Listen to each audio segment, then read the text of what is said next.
Good afternoon everyone. Sound भी आ गया, मैं भी आ गया। कैसे हैं आप लोग?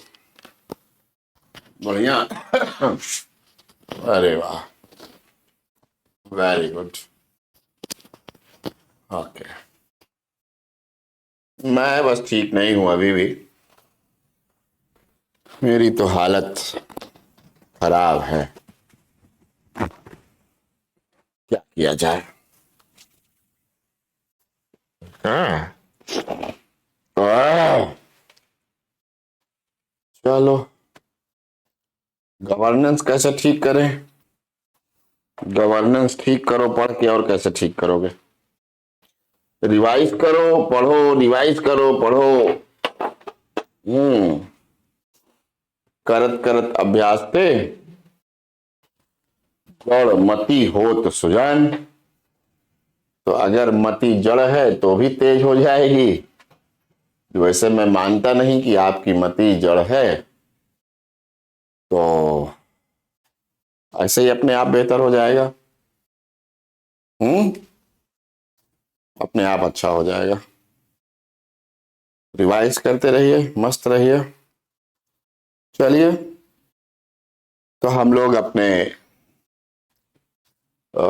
डिस्कशन में आगे बढ़ते हैं। और हमारा डिस्कशन चल रहा था बेसिकली कहाँ का? सीबीआई का।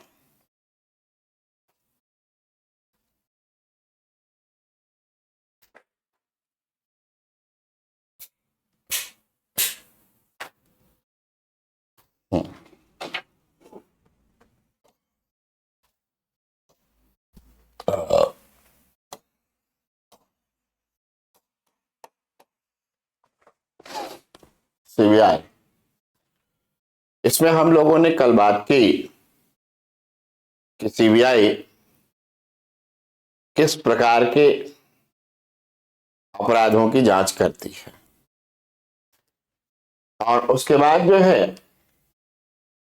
हम अगली बात जो करने जा रहे हैं वो ये है कि अब इसका जो इन्वेस्टिगेशन होता है, इन्वेस्टिगेशन वो कैसे संभव है, जांच। ठीक,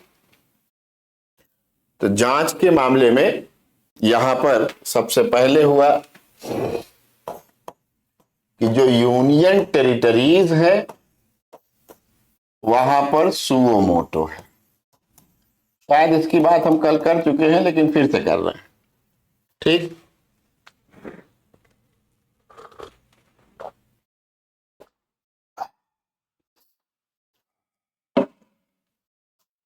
ओके। तो वहां पर स्वतः संज्ञान है, स्वतः संज्ञान लेकर ये मामलों की जांच कर सकता है। फिर स्टेट्स में, राज्यों में, स्टेट्स में क्या होगा? कंसेंट ऑफ द स्टेट्स, राज्यों की अनुशंसा चाहिए, सहमति चाहिए।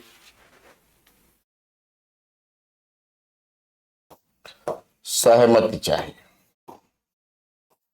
ठीक, सहमति चाहिए। अब मान लीजिए कि राज्य अपनी सहमति ना दें, ना दें। State, if state does not give his consent, तो क्या होगा?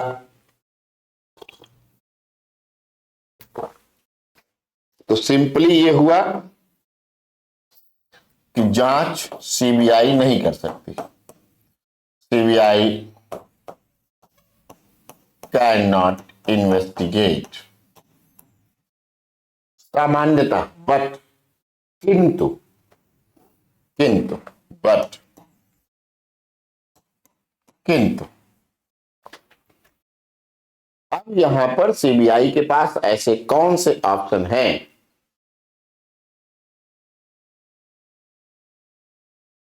जिससे कि वो किसी राज्य विशेष में जाकर के जांच कर सके। तो सीधी बात है कि वो हाई कोर्ट जाकर के ऑर्डर ला सकता है, तो हाई कोर्ट के ऑर्डर के आधार पर वो कर सकता है राज्य में जाकर के। ठीक, ये हो सकता है। फिर उसके बाद दूसरा तरीका ये है कि जो प्रीवियस पेंडिंग मैटर है उन पे कोई फर्क नहीं पड़ता। ठीक है, यदि कोई राज्य सपोज आज की डेट में अपनी कंसेंट को रोक देता है, आज की तारीख में अपनी सहमति रोक देता है और कहता है कि सीबीआई हमारे यहां जांच नहीं कर सकती, तो ऐसी स्थिति पर किसी मामले की जांच करने के लिए सीबीआई के पास एक ऑप्शन यह है कि वो हाई कोर्ट से ऑर्डर ले ले, अन्यथा वो जांच नहीं कर सकती। दूसरी ओर पीछे के किसी भी लंबित मामले पर सहमति रोक देने को या सहमति रोक देने से कोई फर्क नहीं पड़ता। ठीक,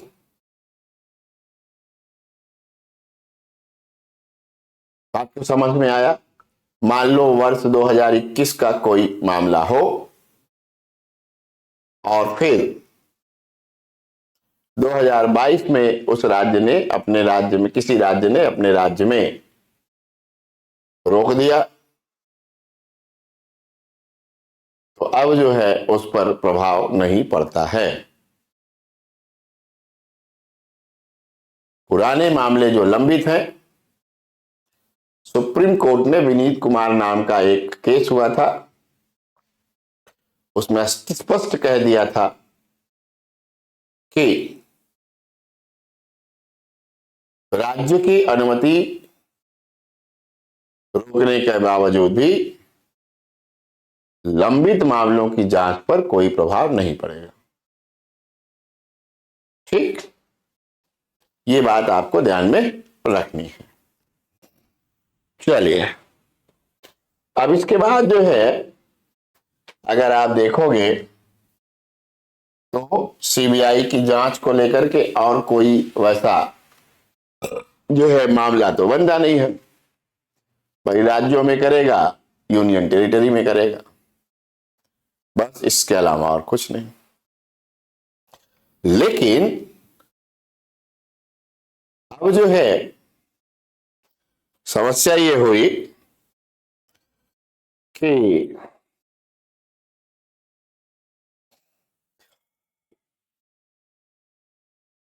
सीबीआई के बारे में बहुत तरह के आलोचनाएं आने लगी, क्रिटिसिज्म आने लगे, है ना। तो अब हम लोग दरअसल यही बात करना चाहेंगे। पहली बात ये कि इसके पास चैलेंजेस और लिमिटेशंस क्या है, और फिर इसके बाद आगे हम क्या कर सकते हैं जिससे कि मामला फिट हो जाए। ठीक, चलिए, आप लोग इस बात को विशेष ध्यान रखेंगे कि यही एक हफ्ता है, यही सप्ताह है आपकी सिलेबस के खत्म करने का।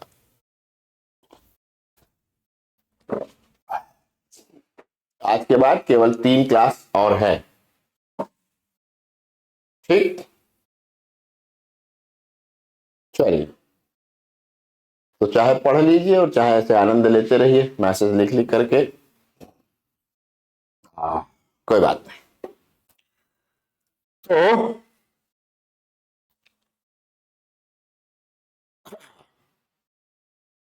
सीबीआई के डायरेक्टर का अपॉइंटमेंट वगैरह हो चुका है। सीबीआई का किस टाइप का केस करता है यह भी हो चुका है। ठीक है ना। तो चलिए फिर, चैलेंजेस एंड लिमिटेशन। चैलेंजेस, मेरे ख्याल से ये भी हो गया है क्या? चैलेंजेस नहीं, आप में नहीं हुआ, मॉर्निंग क्लास में हुआ। चुनौतियां एवं सीमितताएं। चुनौतियां एवं सीमितताएं। सबसे पहला चुनौती और लिमिटेशन क्या है? पॉलिटिकल इंटरफेरेंस, राजनीतिक हस्तक्षेप। राजनीतिक हस्तक्षेप। और इसीलिए इसको सुप्रीम कोर्ट ने टिप्पणी भी कर दी थी कि क्या है ये, केज्ड पैरट, पिंजरे का तोता है, पिंजरे का तोता है। Who speaks his master's voice? ठीक है।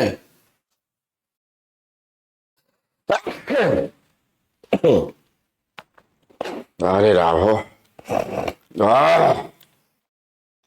को सीधे कहता है कि जो अपने मास्टर की आवाज में ही बोलता है। इसका मतलब यह हुआ सीधे सीधे कि जो व्यक्ति सत्ता में, पार्टी जो रहेगी वो अपने अनुसार सीबीआई से काम कराती है। ठीक है ना। चलिए, दूसरा है डिले इन इन्वेस्टिगेशन। जांच में कई बार बहुत ज्यादा देरी हो जाती है और ये देरी बहुत ही ज्यादा अनुचित मानी जाती है, क्योंकि इसके पीछे भी कई बार यह होता है कि किसी न किसी रूप में राजनीतिक हस्तक्षेप है, जिसके दबाव में आकर के सीबीआई जो है मामले को लटका रही है या टाल रही है। ठीक। तीसरी बात, lack of accountability and transparency. जवाबदेही एवं पारदर्शिता का अभाव। जवाबदेही एवं पारदर्शिता का अभाव। जवाबदेही एवं पारदर्शिता का अभाव। लिखो ना भाई हिंदी में। जवाबदेही एवं पारदर्शिता का अभाव। अब इसमें पारदर्शिता का अभाव क्यों है तो आप जान लीजिए, बहुत सिंपल बात है कि CBI investigation is exempted from RTI. Hindi में लिख दे कि सीबीआई की जांच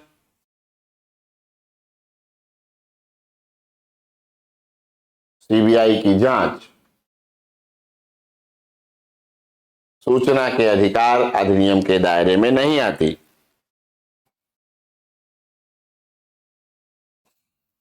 ठीक, आती ही नहीं है। फिर उसके बाद है अगला पॉइंट, शॉर्टेज ऑफ पर्सनल।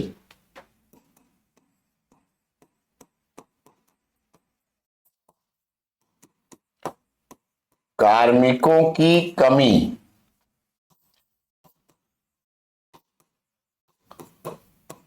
कार्मिकों की कमी, ज्यादातर सब डेपुटेशन पर आते हैं, तो डेपुटेशन पर आने के कारण बहुत मुश्किल रहता है। ठीक,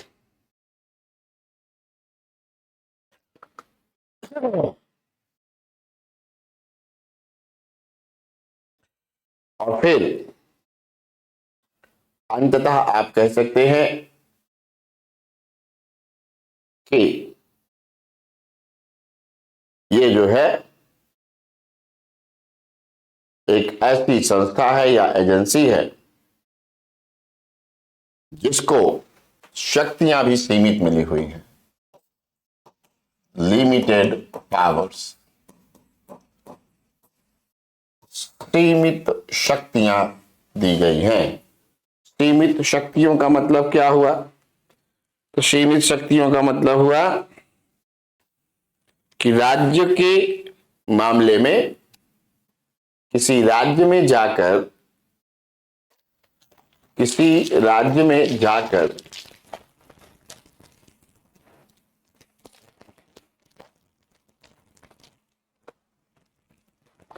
भी राज्य में जाकर क्या होता है, जांच करना इसके लिए तब तक संभव नहीं है जब तक कि राज्य सरकार द्वारा ऐसी कंसेंट ना दी गई हो। ठीक है, चलिए, सीमित शक्तियां हैं। अब आपको करना क्या है? सीबीआई कैसे आगे बढ़े? तो सीबीआई की समस्याओं में से एक और बड़ी समस्या है, वो शायद आप लोग जानते होंगे, और वो ये है कि इसका अपना कोई भी खुद के लिए, इस सीबीआई के लिए कोई एक्ट नहीं है। ठीक, तो इसका मतलब क्या हुआ? क्या क्या बेहतर करना जरूरी है? तो पहली बात, there should be a separate law for CBI. CBI के लिए एक बिल्कुल पृथक कानून होना चाहिए।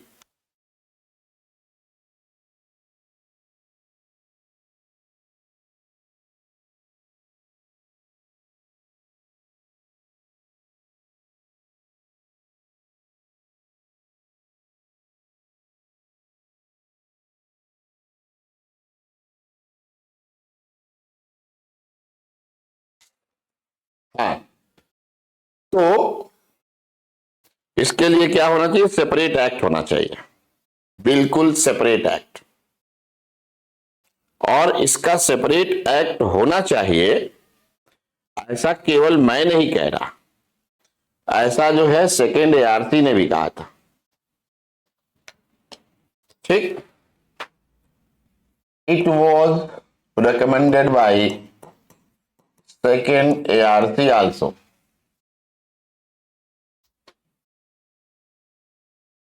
ठीक, फिर उसके बाद सीबीआई और स्टेट पुलिस के बीच का कोई कंट्रोवर्सी नहीं होता। ठीक है ना? जब कोई मामला सीबीआई को सौंप दिया जाता है तो स्टेट पुलिस उसको सपोर्ट करने के लिए वहां होती है, और कई बार सीबीआई कहती है कि आप बाहर रहो, आपसे हमको कोई सपोर्ट भी नहीं चाहिए। सबको एक बात मैं फिर कह देता हूं, मीडिया ट्रायल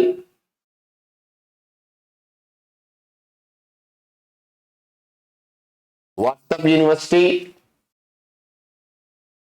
और फेसबुक यूनिवर्सिटी द्वारा प्राप्त ज्ञान का प्रयोग आप अपने यूपीएससी की परीक्षा में नहीं करेंगे। थोड़ा दूर रहें उससे। हम्म,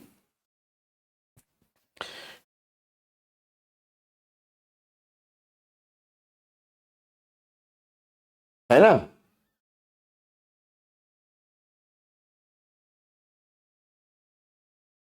बहुत सिंपल सा कॉन्सेप्ट है कि जैसे ही आप सीबीआई जांच की ओर जाते हैं, विशेष रूप से राज्य सरकारों में, तो राज्य सरकार की कंसेंट के बाद ही जांच शुरू होती है। अब उसमें राज्य का कोई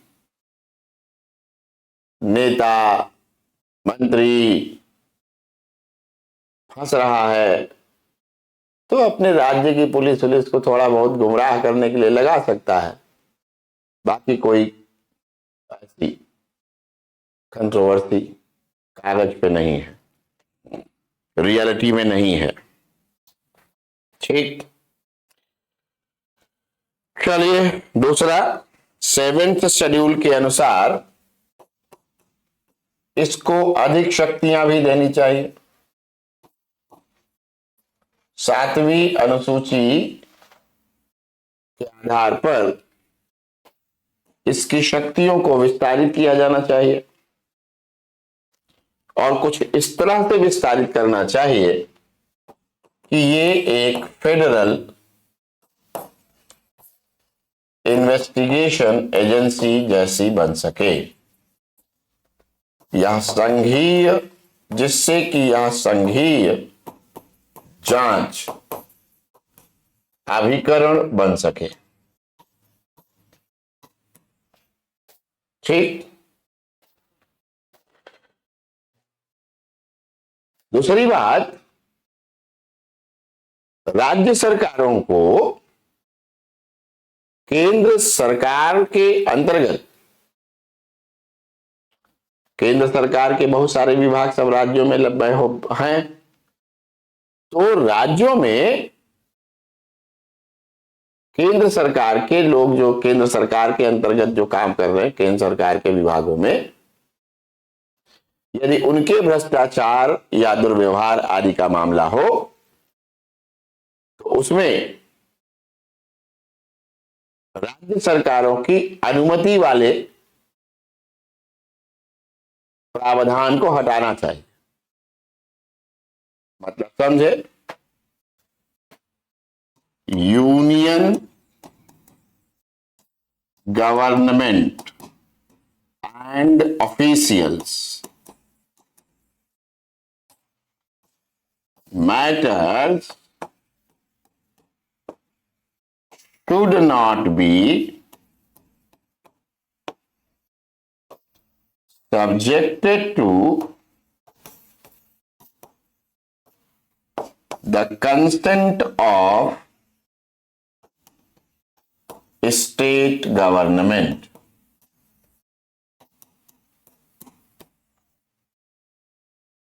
राज्यों में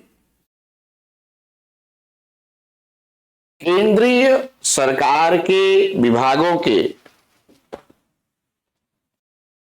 अधिकारियों एवं कर्मचारियों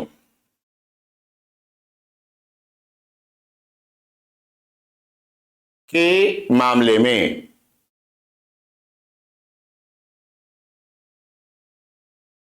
राज्य सरकार की अनुमति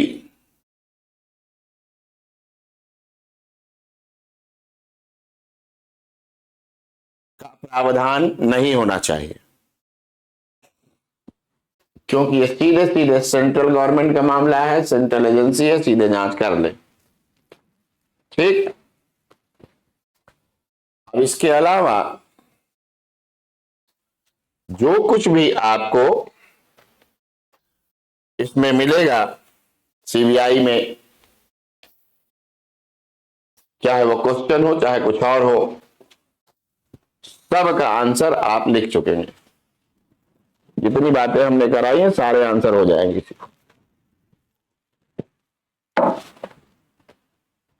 आप क्वेश्चन देख ले, आंसर हो जाएंगे। डन। चलिए, थैंक यू। अब जो है हम लोग अपने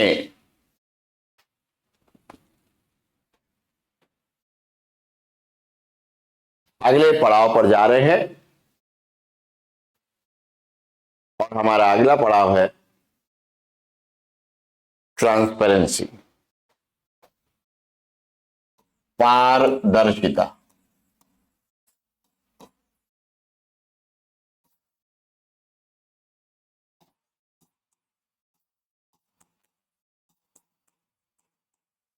पारदर्शिता, ट्रांसपेरेंसी। ट्रांसपेरेंसी क्या है, मैंने आपको बहुत शुरू में ही बता दिया था कि पारदर्शिता का तात्पर्य आर पार दिखना है, और आर पार दिखने का मतलब जैसे मैंने स्पेक्स लगा रखे हैं तो आप मेरे चश्मे को भी देख पाते हैं, और आप मेरे चश्मे के भीतर मेरी आंखों को भी देख पाते हैं। अपनी आंखों से चश्मे के उस पार मैं आपका बहुत तरीके का कमेंट भी देख पाता हूं, और कई बार कमेंट के माध्यम से दी गई गालियां भी देख पाता हूं। तो ये है आर पार देखना। अब देखिए, पारदर्शिता को कैसे परिभाषित किया जाए, हाउ टू डिफाइन इट। तो आप लिखेंगे ट्रांसपेरेंसी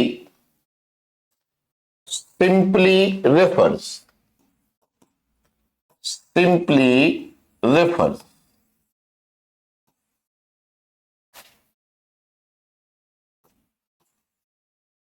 sharing of information।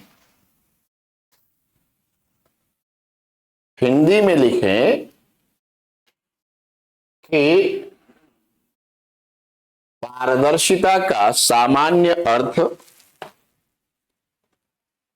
पारदर्शिता का सामान्य अर्थ सूचनाओं को साझा करना है। सूचनाओं का, न कि को, सूचनाओं का साझा करना है।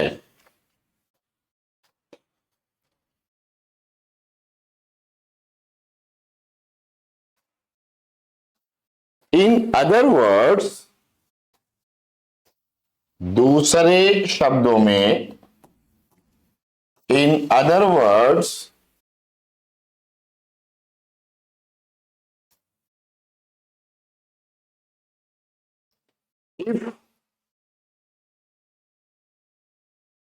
if all the functions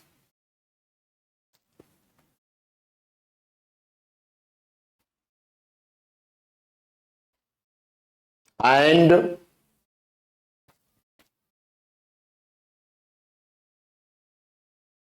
informations related with the functioning of administration,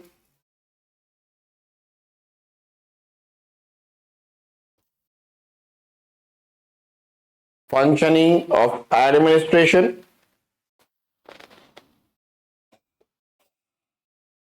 is accessible, is accessible to citizens, then there exists transparency.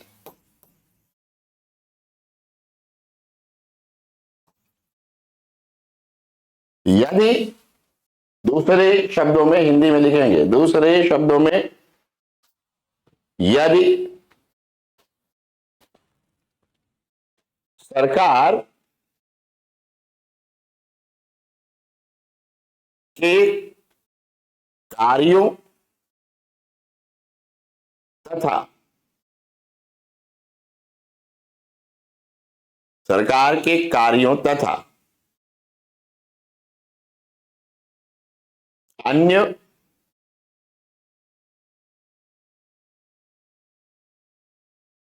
प्रशासनिक मामलों संबंधी सूचनाएं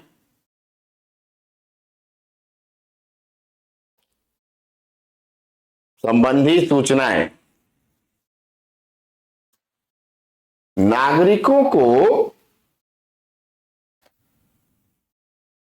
आसानी से उपलब्ध कराई जाती हो,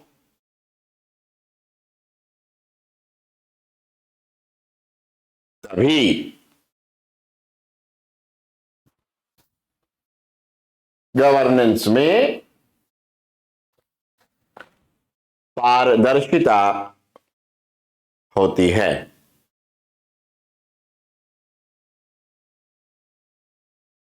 इसका मतलब ये भी हो गया। अब आप समझो जरा, आप बार बार ये कह रहे हो कि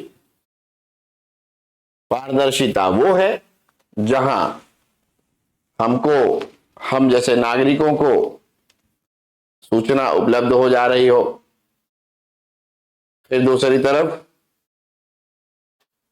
यह भी हुआ, बार बार पहले आपने लिखा कि पारदर्शिता का तात्पर्य, सामान्य तात्पर्य सूचनाओं का साझा करना है। तो बार बार सूचना आ रही है, इसका यह भी मतलब हो गया कि सूचना ना वो प्री रिक्विजिट है। एक्सेस टू इंफॉर्मेशन ट्रांसपेरेंसी के लिए प्री रिक्विजिट है, पूर्व आवश्यकता है। लेकिन अब वो सूचना हो कैसे? तो कहा गया कि भाई जो भी इंफॉर्मेशन शेयर हो सरकार द्वारा हमको मिले, प्रशासन द्वारा हमको मिले, वो इंफॉर्मेशन कैसी होनी चाहिए? तो कंप्लीट हो, ऑथेंटिक हो, रेलिवेंट हो।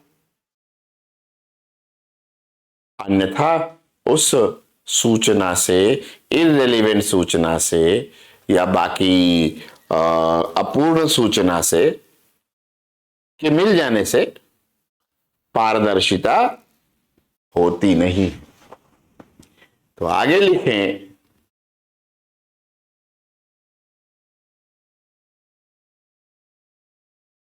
the free access to information, free access to information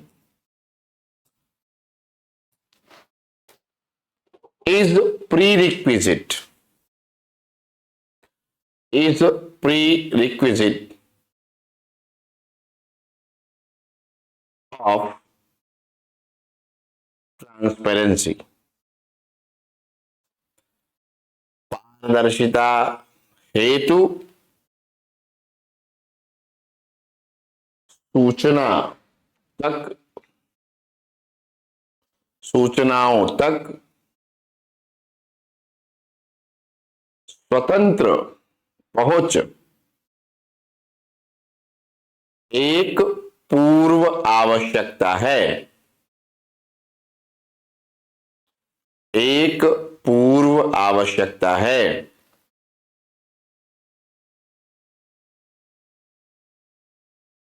However, however,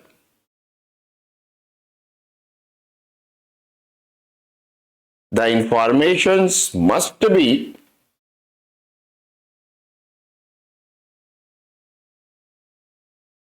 the informations must be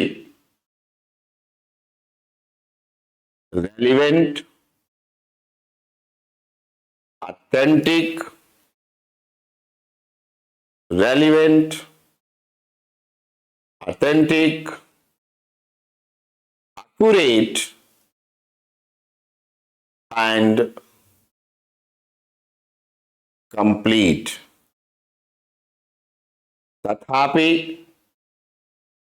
सूचनाएं प्रासंगिक, सटीक,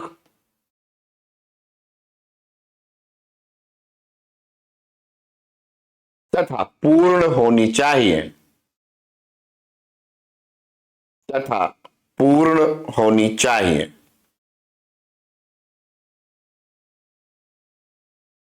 ठीक। तो पारदर्शिता जो है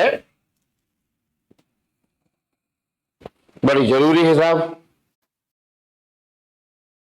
अब पारदर्शिता लाने के लिए बहुत सारे तरीके संभव हैं। उनमें से सबसे ज्यादा महत्वपूर्ण तरीका किसको माना गया? तो सबसे ज्यादा महत्वपूर्ण तरीका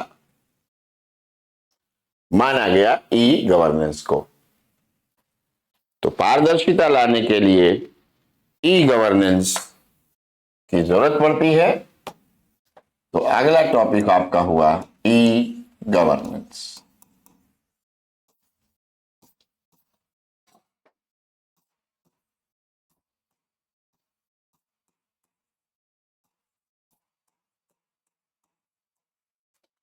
ई गवर्नेंस।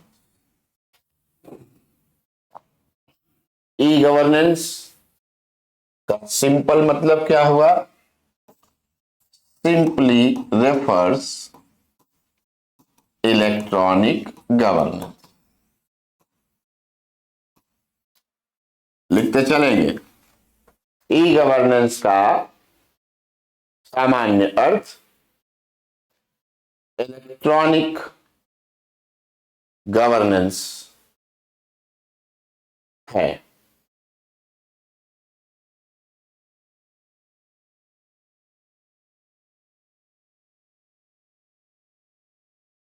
इलेक्ट्रॉनिक गवर्नेंस है। But it depends upon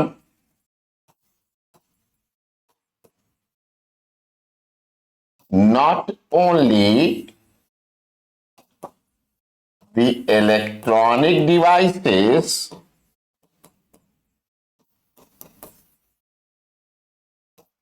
but also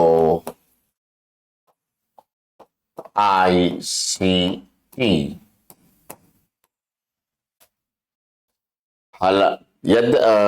तथापि तथापि यह केवल इलेक्ट्रॉनिक उपकरणों पर ही आधारित नहीं होती, बल्कि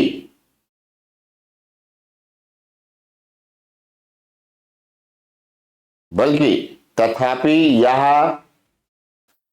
इलेक्ट्रॉनिक उपकरणों पर ही आधारित नहीं होती, बल्कि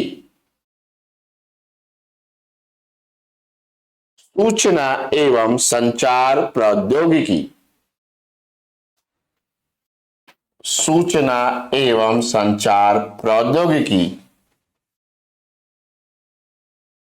सर्वाधिक महत्वपूर्ण होती है,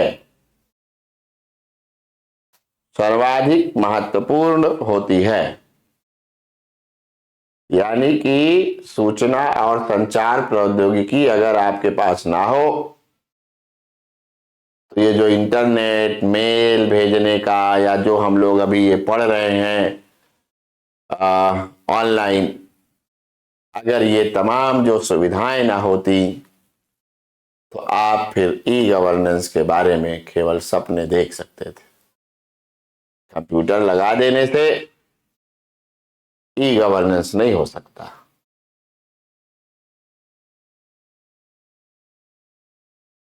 नेटवर्क भी चाहिए, इंटरनेट भी चाहिए।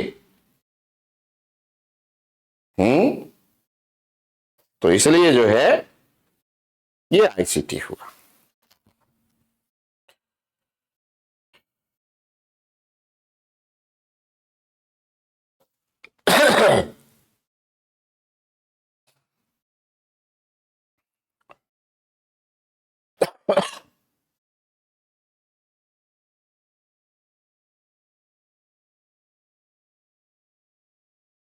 आगे लिखिए, if, if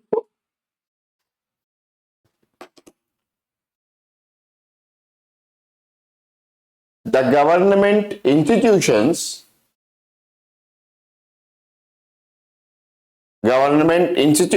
and agencies are equipped with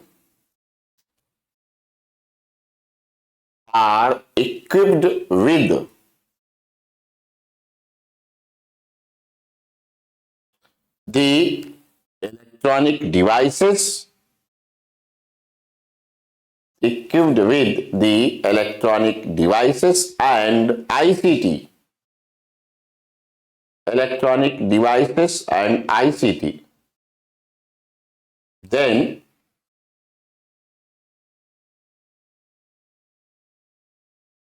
the government is termed as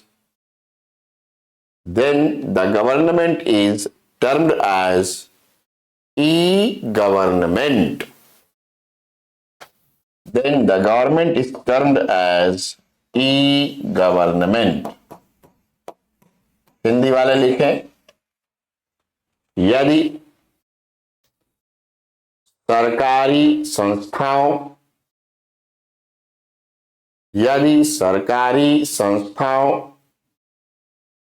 एवं अभिकरणों में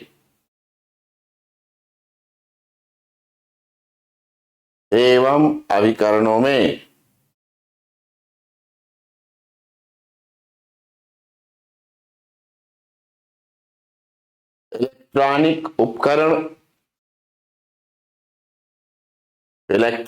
उपकरण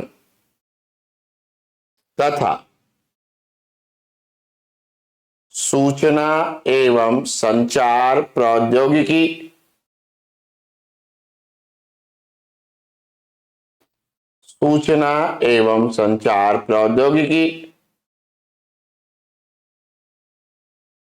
की उपलब्धता हो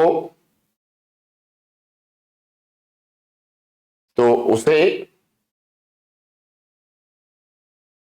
ई सरकार कहा जाएगा, ई सरकार कहा जाता है, कर दीजिए।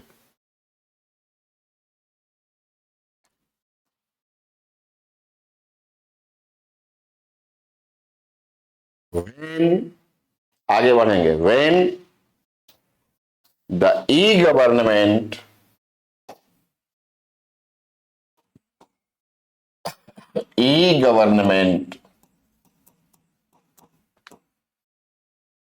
performs its duties and responsibilities. It means actions and activities. Then it is called as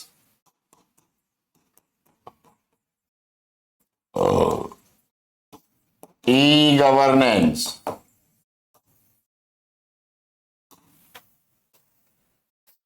आगे लिखें, जब ई सरकार अपनी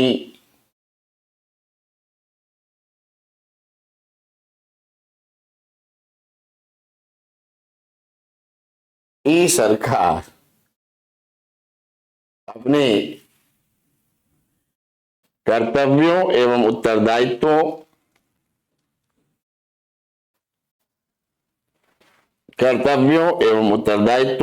ब्रैकेट में लिख दे, गतिविधियां एवं कार्यवाहियां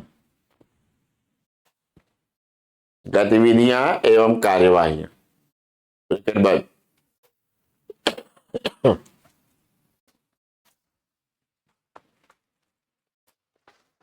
निष्पादित करती है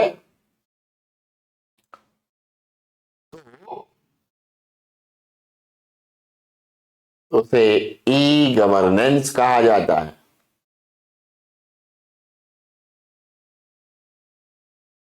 तो उसे ई गवर्नेंस ही कहा जाता है।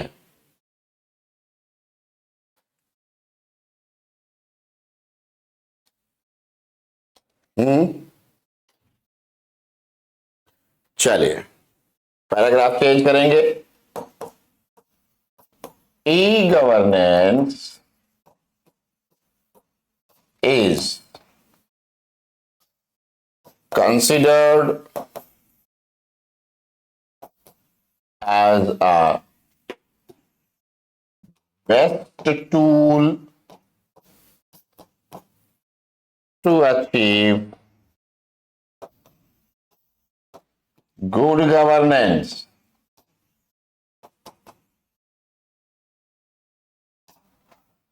पैराग्राफ चेंज करके लिखेंगे, गुड गवर्नेंस की प्राप्ति हेतु ई गवर्नेंस को अत्यंत महत्वपूर्ण उपकरण माना जाता है। महत्वपूर्ण उपकरण माना जाता है।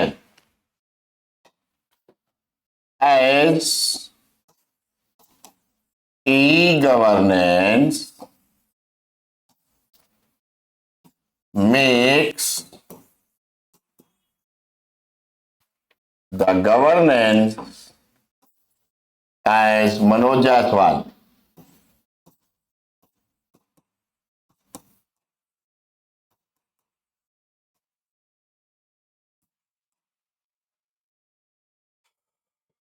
क्योंकि ई गवर्नेंस को स्मार्ट बना देता है।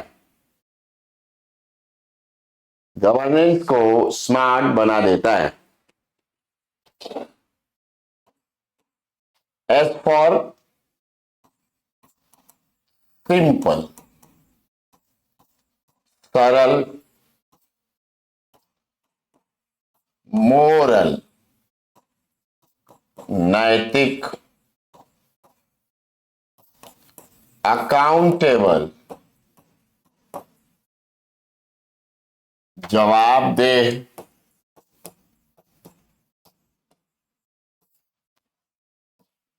रिस्पॉन्सिव,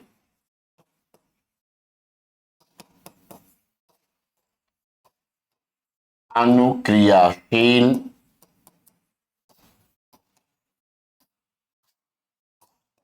T for transparent, पारदर्शी।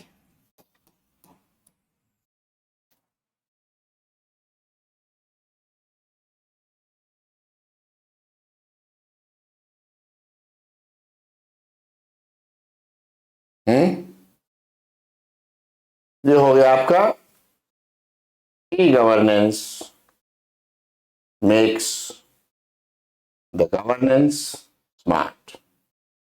और अगर आपसे कोई कहे ई गवर्नमेंट यानी कि इलेक्ट्रॉनिक डिवाइसेस हो और आईसीटी का यूज हो गवर्नमेंट में, तो गवर्नमेंट क्या हो गई?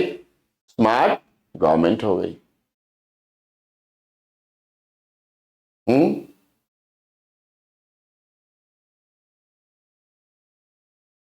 चलिए, अब इसके बाद जो है ई गवर्नेंस से जहां एक तरफ गुड गवर्नेंस आ जाता है, वहीं दूसरी तरफ ट्रांसपेरेंसी भी इंश्योर होती दोनों बातें हैं, है ना? तो चलिए फिर अगला पैराग्राफ।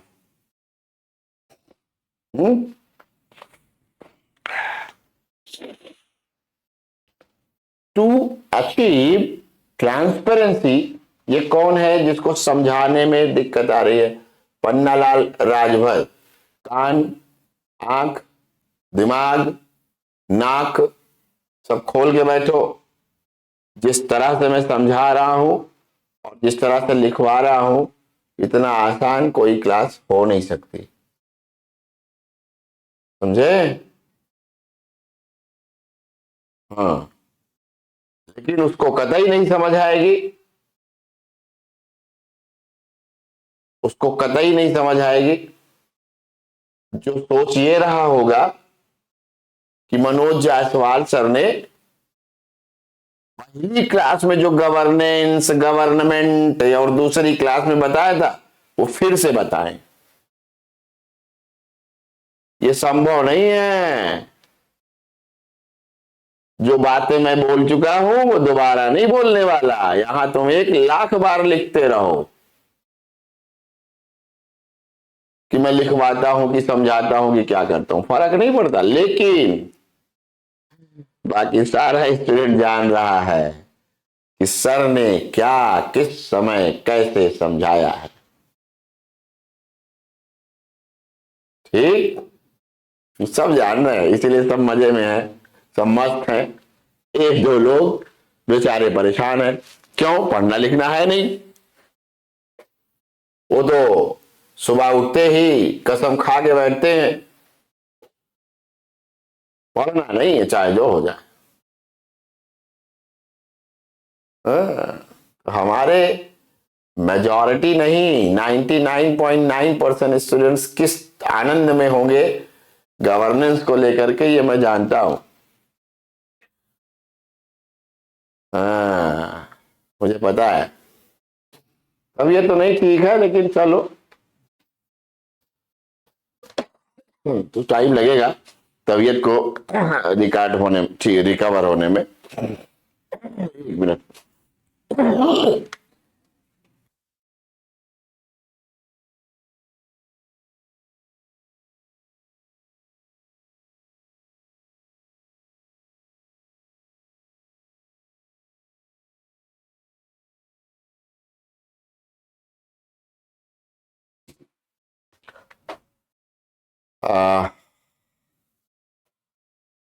चलिए, हाँ, थोड़ा एंटरटेनमेंट मैंने भी सोचा हो जाए। बड़ी देर से परेशान हैं लोग, तो मैंने कहा थोड़ा एंटरटेनमेंट हो जाना चाहिए। तो एंटरटेनमेंट के साथ आगे बढ़ेंगे नया पैराग्राफ में। जो हम बोल रहे थे, हिंदी वाले बेचैन है कि सर हिंदी में भी बोल दीजिए, तो मैं बोल रहा हूं हिंदी में। पारदर्शिता की प्राप्ति हेतु, हाँ आगे बढ़िए, पारदर्शिता की प्राप्ति हेतु क्या होना चाहिए?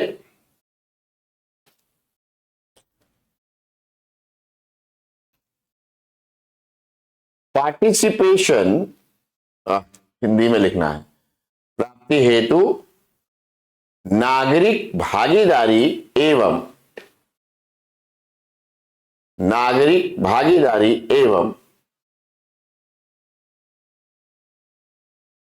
विकसित नागरिकी आवश्यक है। Right in English please. To achieve transparency, yes, Sachin, please write. Citizens' participation and a developed citizenry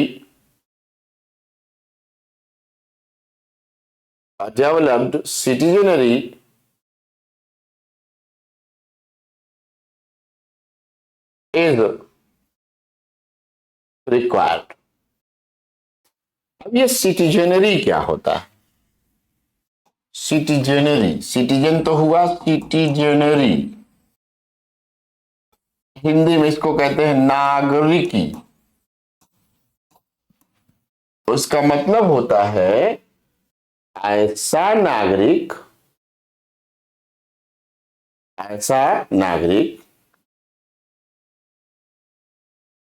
जो राज्य तथा सरकार के प्रति अपने कर्तव्यों, उत्तरदायित्वों को जानता भी हो और पूर्ण भी करता हो, और वहीं दूसरी ओर पूर्णतः जागरूक अपने अधिकारों के प्रति भी पूर्णतः जागरूक हो, उसे हम कहते हैं क्या? उसे हम कहते हैं नागरिकी। क्लियर हो गया? तो अगर आप एक डेवलप्ड सिटीजन है तब आप नागरिकी की परिभाषा में आएंगे। ठीक,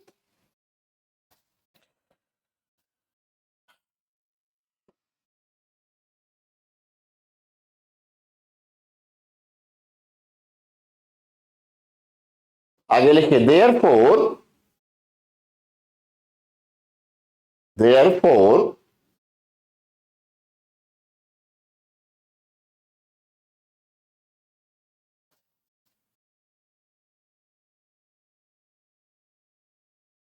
a society which is digitally divided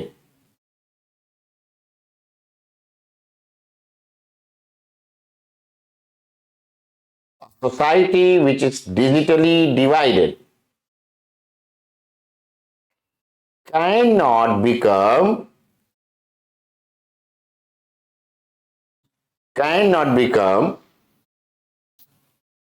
a good participant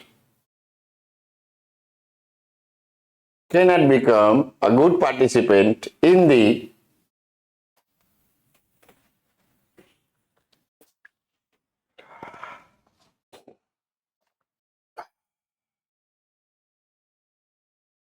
अरे भाई, अगर किसी को दिखाई दे रहा हो तो ये चंद्रभान कुमार कोई है, जरा इनको परमानेंटली ब्लॉक कर दिया जाए, और एक दो लोग लगातार इनके साथ कुछ कुछ जो है चीजें लिख रहे हैं, उनको भी ब्लॉक कर दिया जाए। परमानेंट ब्लॉक कीजिए इनको, इनके मैसेजेस दिखने नहीं चाहिए।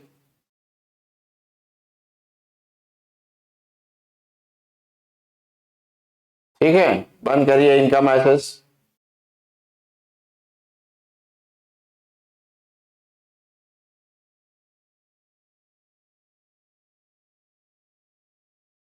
किसी का मैसेज दिखना नहीं चाहिए।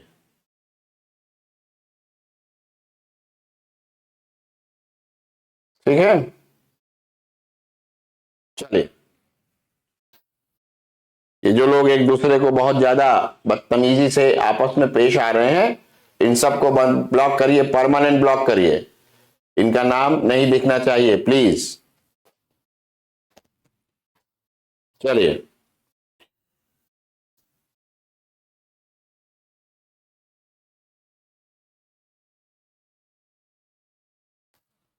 दूसरी ओर यदि किसी समाज में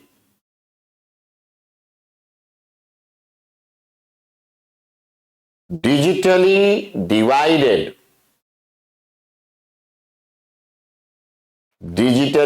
डिवाइडेड जनसंख्या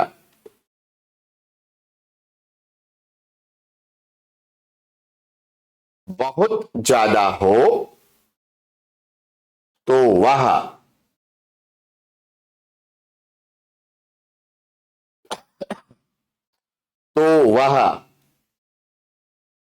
बेहतर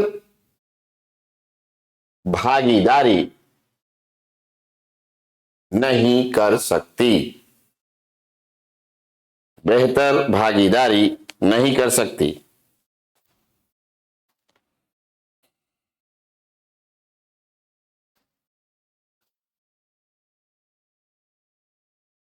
इन the governance, Rinki, in the governance, बस उतना ही, बेहतर भागीदारी नहीं कर सकती, can not become a good participant in the governance. और you can write there in the transparency, पारदर्शिता में कोई भी वर्ड यूज कर लो। कर तो दिया Diwakar, good participant in the transparency, in the transparency, complete. अब दूसरी ओर participation, transparency, you can write anything. Don't make me angry man, don't listen me, you must listen to मी।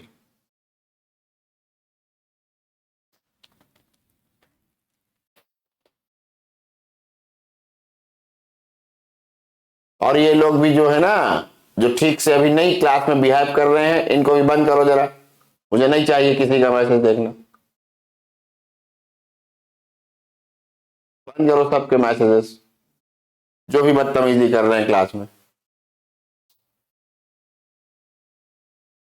सवाल पूछें चलता है, थोड़ा बहुत हंसी मजाक करें चलता है, बदतमीजी पर उतर आते हैं वो नहीं चलेगा। चलिए, आप लोग देख लिया करिए कौन बदतमीजी पे उतर आया है, प्लीज उसको ब्लॉक कर दिया करिए, मुझे बोलने की जरूरत ही ना पड़े।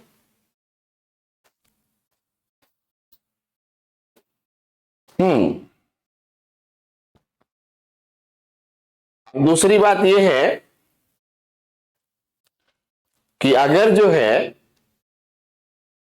सब कुछ तो हो गया, सर्विसेज अच्छे से नहीं है उपलब्ध, तब क्या होगा? अगला लिखिए statement.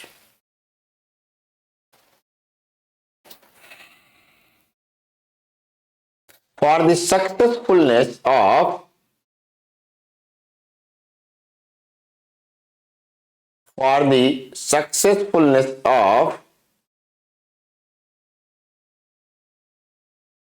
e-governance, it is also necessary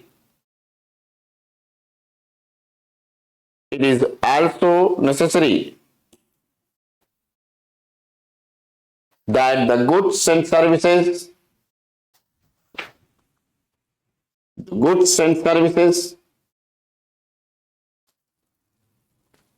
provided by the government oblique administration, goods and services provided by the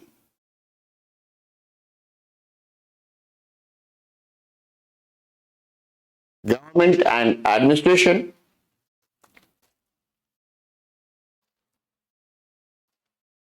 must also be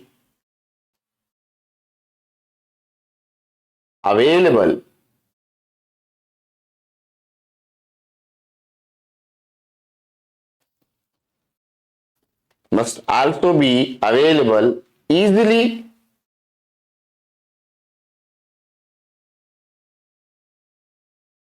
Hindi वाले लिखें।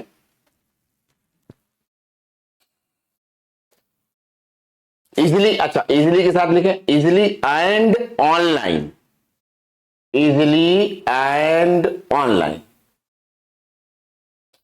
हिंदी वाले लिखिए, ई गवर्नेंस की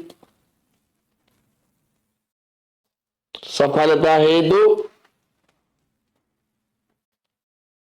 यह भी आवश्यक है कि, यह भी आवश्यक है कि सरकार एवं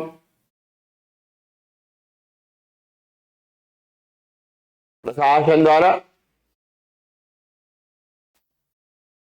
उपलब्ध कराई जाने वाली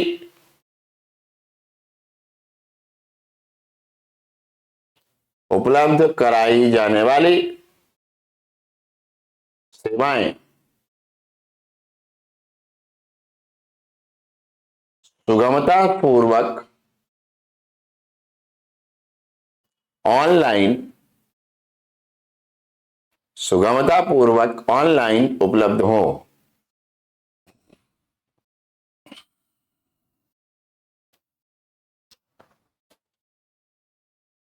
दे मस्ट बी सिंपल, इनफैक्ट ऐसे लिख दे, in fact they must be, there must be, in fact there must be smart governance.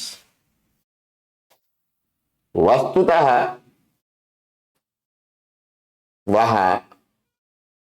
वहां ना लिखिए, वस्तुतः गवर्नेंस स्मार्ट होना चाहिए, गवर्नेंस स्मार्ट होना चाहिए। ठीक, चलिए अब जो है ये है एक जनरल ब्रीफ, किस बात का था, ये जनरल ब्रीफ था आपके ई गवर्नेंस का।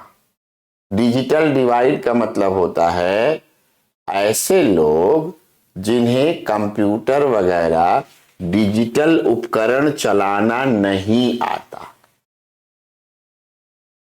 तो एक तरफ तो बहुत सारे लोग हैं जो जानते हैं और एक तरफ ऐसे लोग हैं जो नहीं चला पाते। तो जो डिजिटली डिवाइडेड लोग हैं, अर्थात जो डिजिटल उपकरणों की उपलब्धता जिनके पास नहीं है और ना ही वो उसे चलाना जानते हैं, तो ऐसी स्थिति में क्या होता है, वो किस प्रकार का, हाँ ये तो लगता है कि ये मनीता को तो यही लोग ब्लॉक कर देंगे जो यहां पर बैठे हुए देख रहे हैं, अपना देख रहे होते हैं ना ये कि कौन क्या मैसेज कर रहा है। तो उन देवी जी को शायद ये लोग ब्लॉक कर चुके होंगे, मुझे बार बार कहने की आवश्यकता नहीं है, मैंने बता दिया कि आप ध्यान रखिए, क्या बकवास कर रहा है कोई तो उसको ब्लॉक करिए। तो डिजिटल डिवाइड वो हुआ। अब जब डिजिटल डिवाइड होगा तो कैसे पार्टिसिपेशन करेगा बेचारा,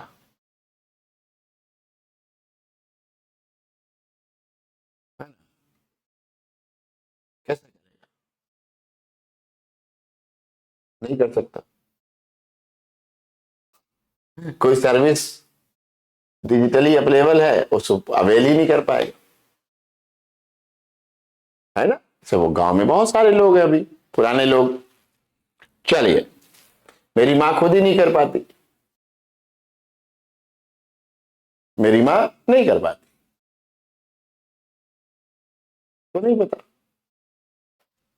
चलिए अब जो अगला टॉपिक है आपका सिलेबस में, अब जो अगला टॉपिक है आपका सिलेबस में वो क्या है, मॉडल्स ऑफ ई गवर्नेंस। अपनी वॉइस ठीक करो, रिफ्रेश वगैरह करो, वहां यहां से तो एकदम फुल वॉइस है। चलिए, मॉडल्स ऑफ ई गवर्नेंस,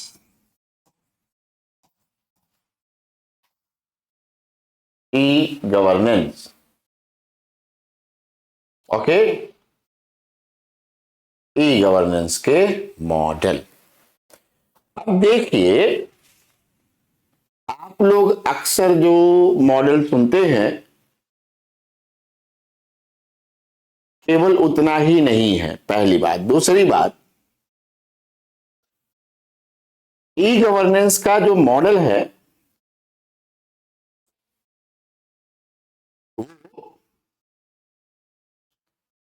बहुत सारा है पूरी दुनिया में। ई गवर्नेंस के हजारों मॉडल हैं, लेकिन कुछ ऐसे मॉडल हैं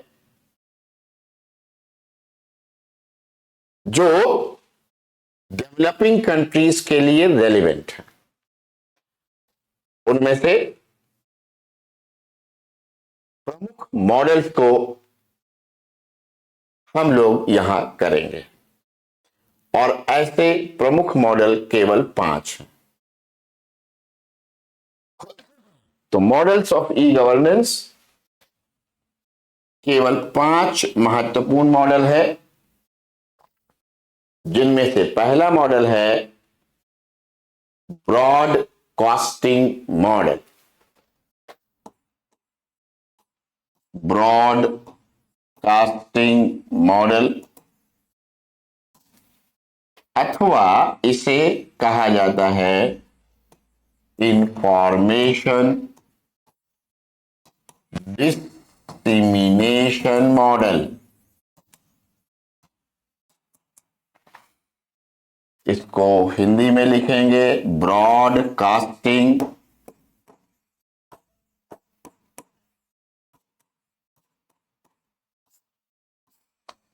अथवा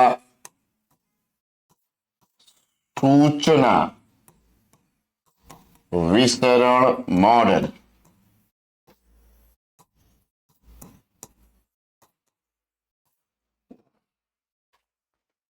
अब देखिए, ये मॉडल है क्या और इसमें क्या होता है।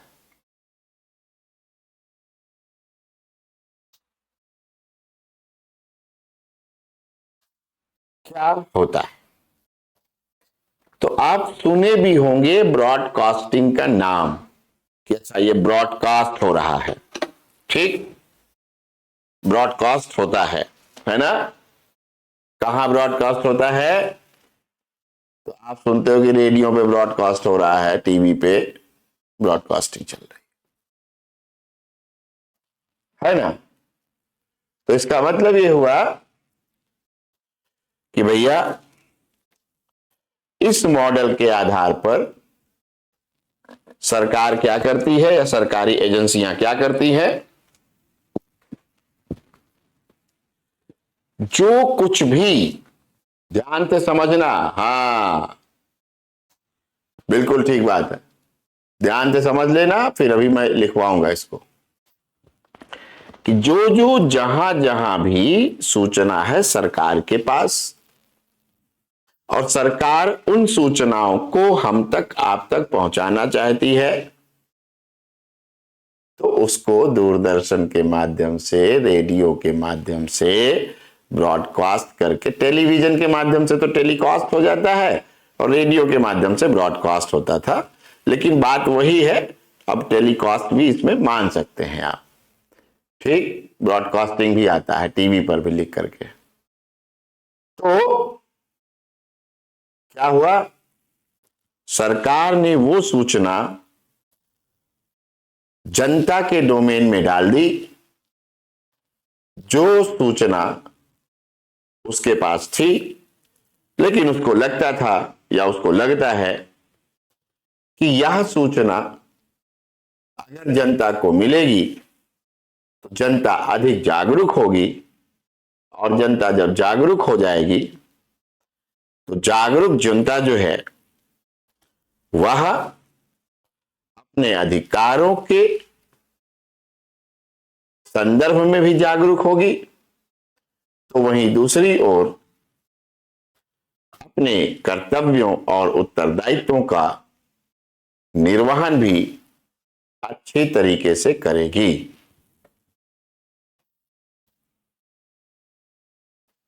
समझ में आया? अब इसको सबसे ज्यादा जो प्रयुक्त किया जाता है वो किया जाता है तमाम सारे कानून जब आते हैं नए नए, तो उनको उनके बारे में जानकारी दी जाती है। ये कानून, वैसा कानून, वैसा कानून। तो दूसरी तरफ आप जानते होंगे .nic .gov.in या .nic नेशनल इंफॉर्मेटिक्स सेंटर, यानी कि अधिकारियों, कर्मचारियों आदि के संपर्क सूत्र, एड्रेस, ये सब भी अवेलेबल कराता है।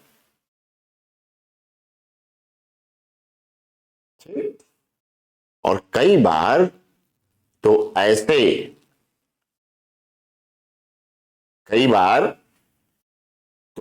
निर्णय भी, सरकार के ऐसे निर्णय भी डाले जाते हैं, यानी जो न्यायपालिका के बहुत सारे निर्णय भी डाले जाते हैं जो महत्वपूर्ण माने जाते हैं।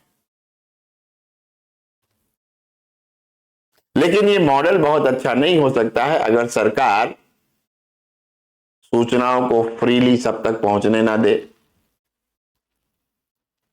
या फिर सेंसर बहुत ज्यादा करती हो, तो ऐसे में ये मुश्किल हो जाएगा। तो लिखिए जरा broadcasting model. This model is based on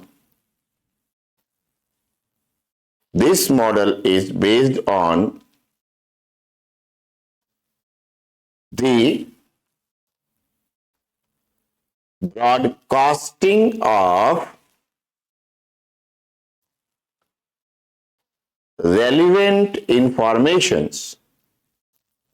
broadcasting of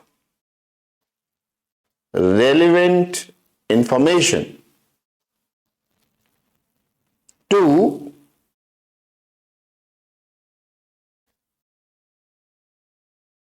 the people.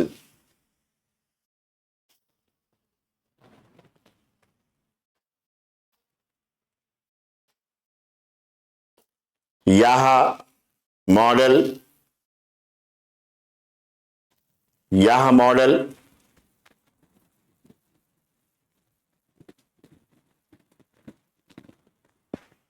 आम जनता को प्रासंगिक सूचनाएं उपलब्ध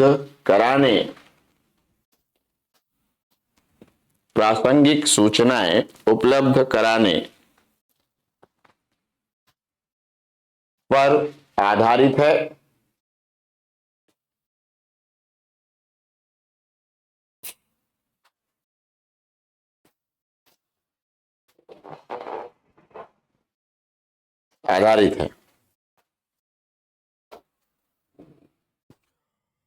इसका फिगर बनाइए।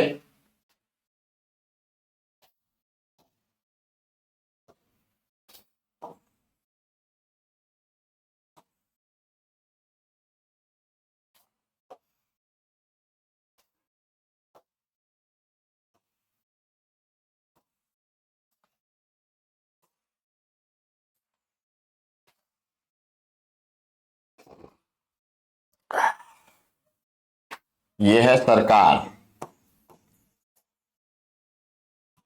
Public domain.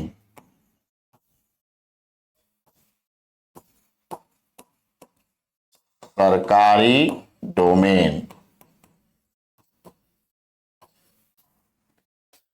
और आईसीटी तरीका हुआ, आईसीटी चैनल है, माध्यम है, और आईसीटी के माध्यम से पब्लिक डोमेन इंफॉर्मेशंस, सरकारी डोमेन में जो सूचनाएं हैं उन सभी सूचनाओं को किस तक पहुंचाना है? पब्लिक डोमेन में, people's domain, I am sorry. जो सूचनाएं सरकारी डोमेन में है उसे जनता तक पहुंचाना है, पीपल्स डोमेन में पहुंचाना है।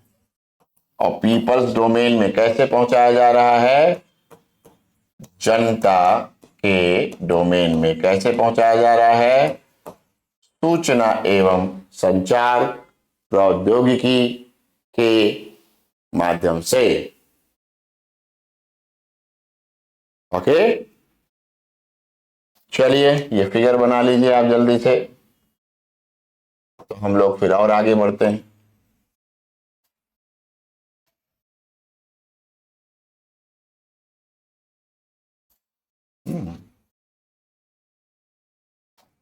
चलिए, मेरे ख्याल से ये फिगर बन गया।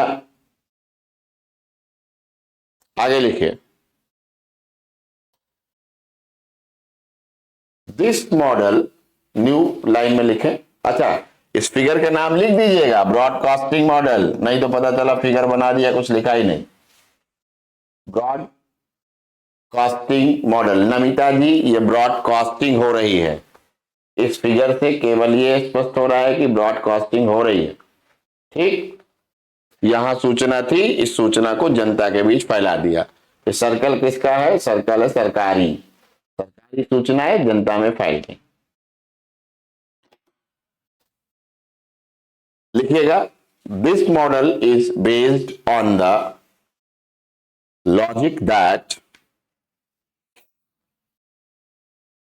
this model is based on the logic that if the people shall get more and more information, then they shall be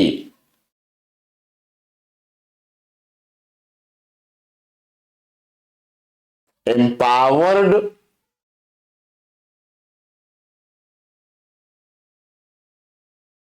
in choosing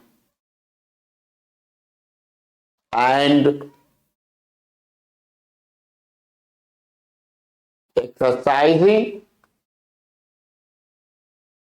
their rights and fulfilling their duties. And fulfilling their duties.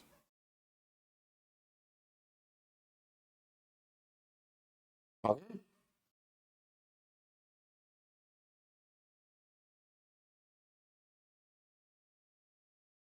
Hindi वाले लिखें, यह model इस तर्क पर आधारित है कि इस तर्क पर आधारित है कि यदि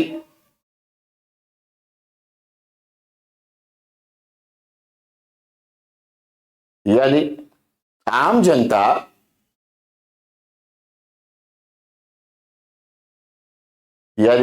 जनता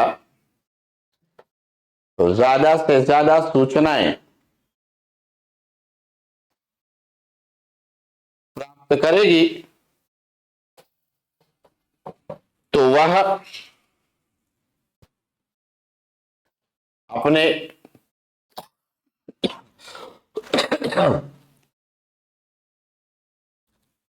अधिकारों के प्रति अधिक जागरूक होगी। वहीं दूसरी ओर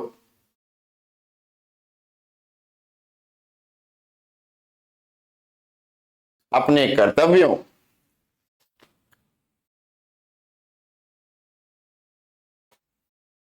के प्रति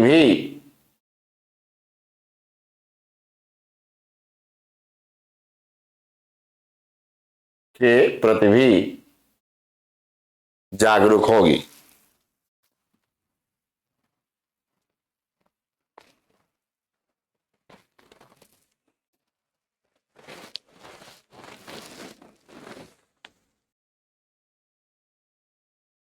न्यू पैराग्राफ।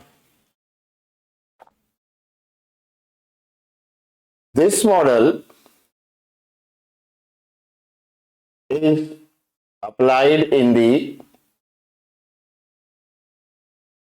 following situations। यह मॉडल निम्नलिखित स्थितियों में प्रयुक्त किया जाता है।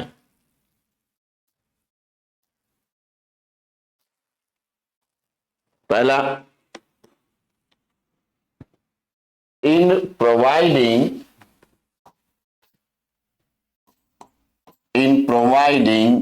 लॉज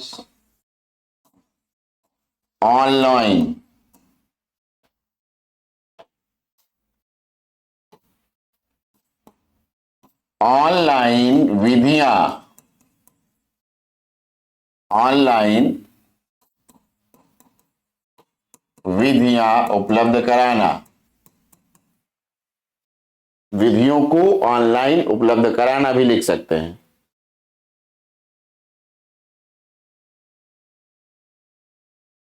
नेक्स्ट पॉइंट,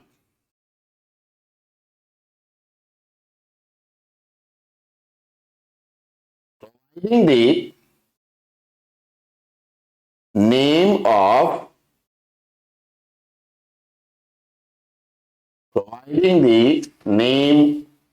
नेम के साथ लिखें, name, address, contact number and fax number etc. of public officials, सरकारी अधिकारियों एवं कर्मचारियों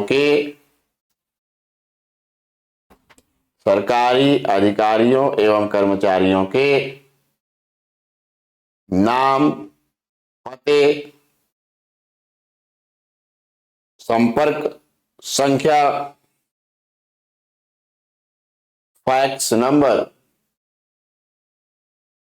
आदि उपलब्ध कराने में।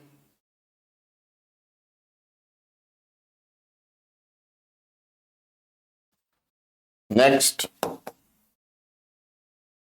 to provide some judgment of judiciary,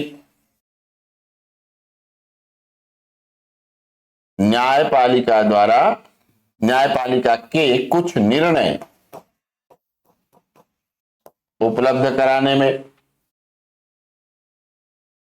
न्यायपालिका के कुछ निर्णय उपलब्ध कराने में।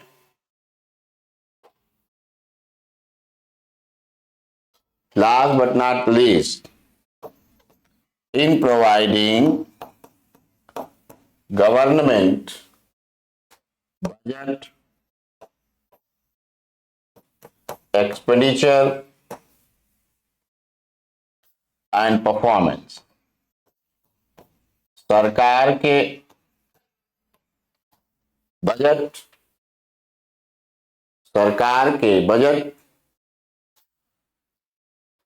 व्यय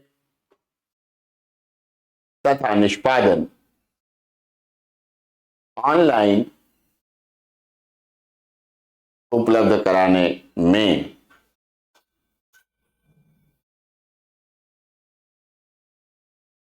ठीक, तो ये हुआ ये मॉडल। इसके बाद अभी इस मॉडल की अपनी कुछ लिमिटेशंस होंगी, जिसके कारण हम लोग नए मॉडल की ओर जाएंगे। इसका एक आध एग्जाम्पल भी हम लोग देख लेंगे। कल मिलते हैं। Thank you.